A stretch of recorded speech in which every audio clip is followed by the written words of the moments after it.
I need Nigerian youths to hear me carefully, because if you are trying to build something meaningful, this perspective I'm about to share could change the way you look at the next 3 to 4 years. Now, let me tell you something beautiful about history. It doesn't always announce itself when it is happening. Walk with me. In 1993, after the June 12 election was annulled, a whole generation of young politicians scattered into different parties, into different movements, into different businesses. You see, many of the names that dominate the Nigerian political landscape today were caught up in a historical moment in 1993. Most of them played one role or the other before, during, and after that June 12 election, from Atiku Abubakar to Dr. Kayode Fayemi to Omoyele Sowore to Senator Mamora to Shehu Sani to Uba Sani to Governor Seyi Makinde to the president himself, Bola Ahmed Tinubu, among so many others. This is not their first rodeo. They were collectively caught up in a historical wave decades ago. Now, let's jump to between 2010 and 2018. Nigeria was transforming from an offline economy to a digital one. Smartphones, internet access, and digital payments were changing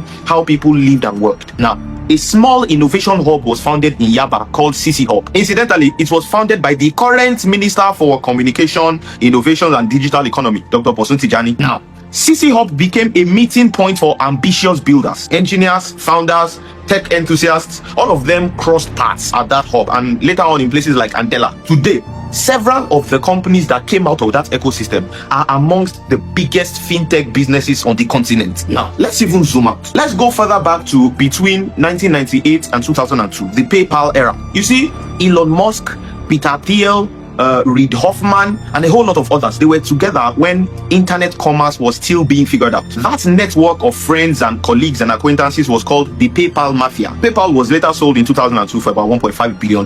Now, that network of friends and acquaintances has produced the companies that have shaped and are still shaping the modern tech world. Some of the biggest companies in the world right now are from that collective. There are so many other examples. If I go into them, this video will be too long. How about the boys from OAU who now dominate the Nigerian entertainment space? Do you see the pattern? The room becomes important before the world realizes that it is important. And that's why I believe that the year 2025 to the year 2030 is a very critical window, because a major transition is happening and a new network of builders is forming around it. For me, this is not just theory. As best as I can, I am positioning strategically. I'm observing where the cloud is gathering, and I'm paying attention to the people who keep showing up, who keep building, who keep speaking the language of long-term creation. So, if you're a young Nigerian like me, this is not only a question of what business to start. Ask yourself, what transition is happening around me? And am I close enough to the people building inside it? Because one day soon, somebody will look back to this period and say, the signs were there. And the people who recognized it early had years of compounding